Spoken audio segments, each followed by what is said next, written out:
Hey guys, welcome back. Orbom here, bringing you another one of our deck profiles. Today we're on the DigimonCard.dev. As always, we're going to be showcasing the Lordknightmon slash Crusadermon deck profile that we made. Now, last night I did stream for 5 hours-ish testing this deck, as well as Armageddon deck, but mostly this deck. This deck has been amazing. I love this deck. This is just better Shine Greymon. You guys know the drill. You guys like this kind of content? Drop a like in the video if you haven't already. Subscribe, share all the good jazz. And let's get right into it. So what does Lordknightmon do? Well, when attacking, you may play one level 3 yellow Digimon from your hand, or a yellow Digimon with a warrior in its type without playing its memory cost. There's only one Digimon that really matters for, and that's Knightmon. There's one other Digimon in the game that has warrior and yellow, but we're not playing it. So I'm not super concerned about it. We can talk about it in a little bit though when we look at other options.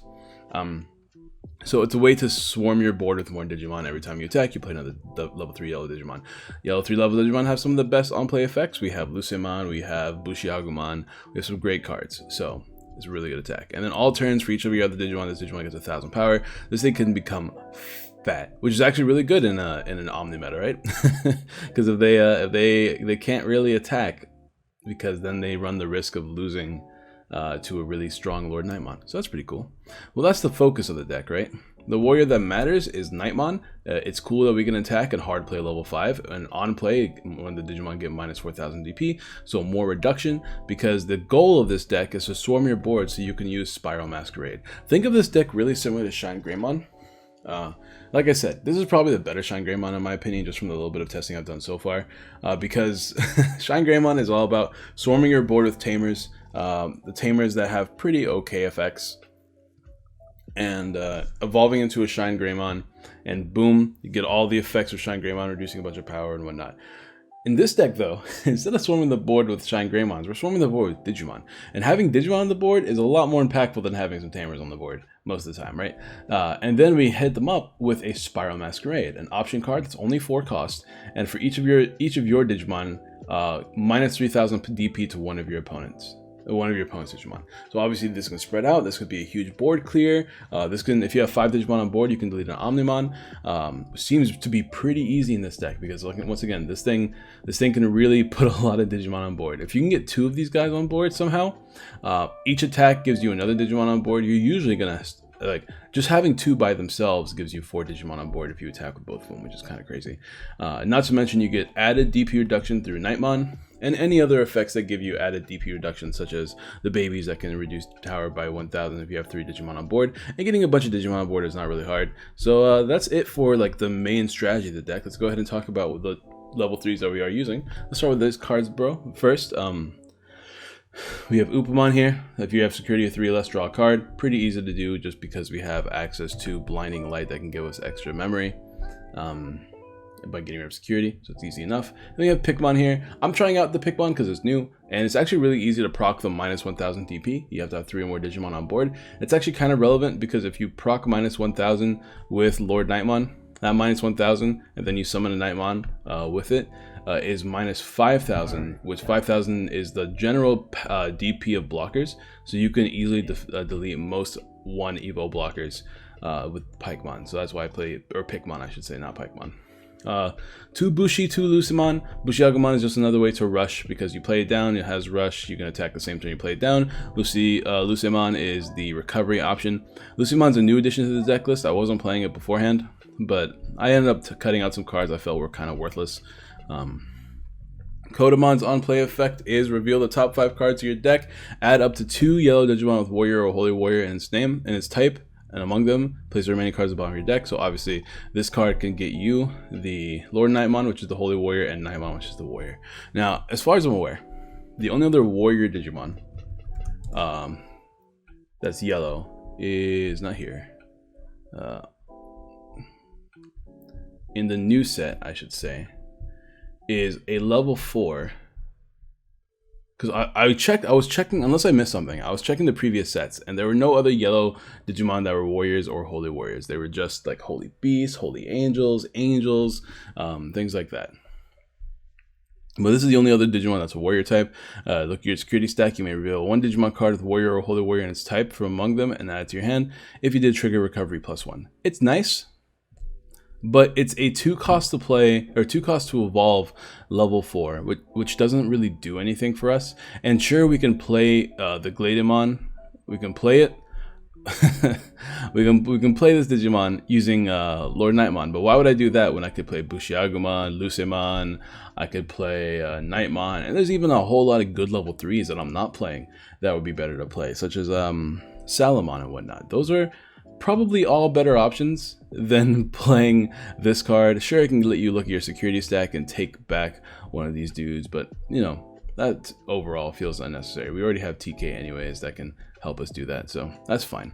And then another one of the more busted cards in the deck, Starmon. Pairs really well with the strategy altogether. On play, one of your opponent's Digimon get minus 1000 DP for each of your for the turn for each Digimon you have in play. So obviously that includes itself.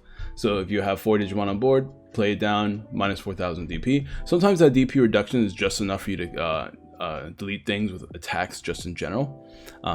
If you watch a stream that's on the channel, it's on the Digimon deck and battle playlist, which I'm gonna keep. I'm gonna have an iCard at the end of the video. You can see that we did a long stream yesterday where we played this versus Armageddonmon. We had some crazy big brain plays that have turned our losing game into a winning game just out of nowhere. Thanks to cards like Starmon and being able to attack over things and delete things with Spiral Masquerade, it's been excellent. And then we're playing 3 Patamon. I'm only playing 3 as opposed to 4 because 1 space, but 2 because it's really like I'm not evolving as much as I would like. You know what I mean? So it's great when it works, but it doesn't proc as much as I would like.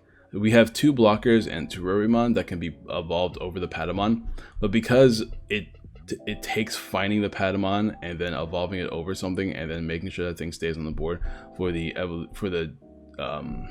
reduction of DP to be efficient, it's really difficult to pull off the whole combo combined with every other thing you're pulling off. Maybe I was just really unlucky yesterday, but I figured that instead of playing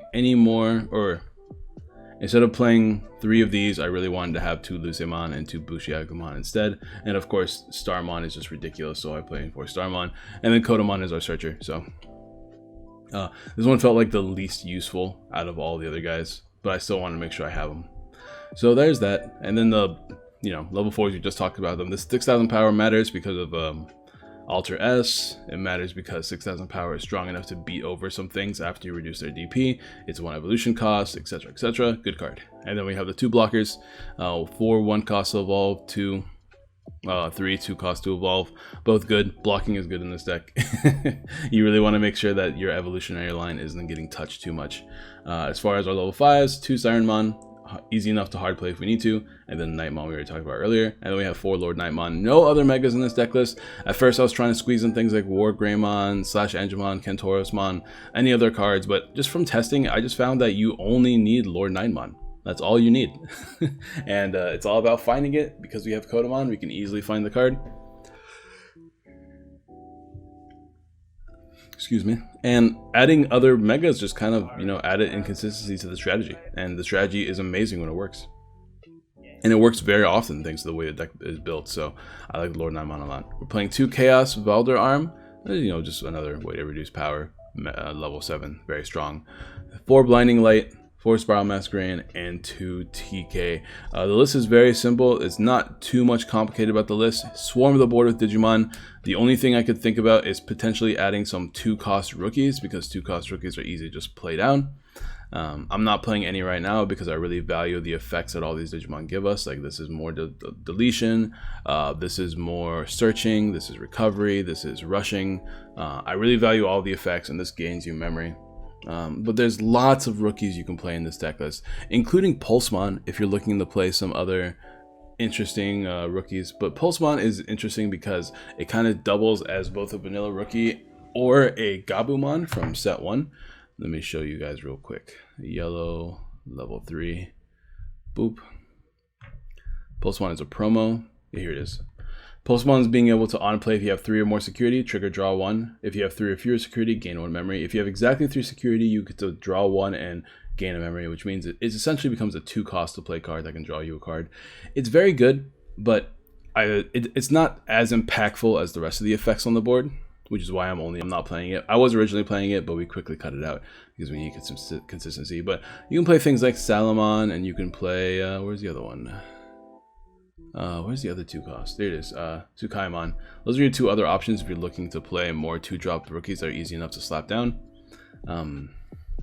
There's the Lotmon, which is actually pretty decent as well. Then you can draw 2 cards in case you feel like you need to draw more often. But just generally, I've been really liking the list. Although there's another good card you could possibly play in this list. Your opponent cannot reduce the evolution cost. This works really well versus cards like Omnimon that have abilities to reduce their evolution cost.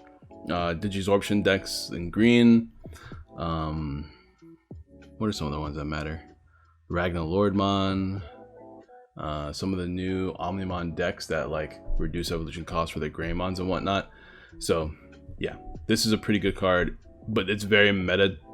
It's very much like a meta call, a meta tech. You know, oh, these decks are doing really well that reduce evolution costs, so play the Cubemon to reduce to prevent that from happening. And I think that's it. Another card that can reduce power is actually kind of interesting. Get rid of the top card of your security stack to one of your opponents get minus 2,000 power. It's actually a good amount of power reduction. I value the rest of these cards more, so that's why I'm not currently playing it.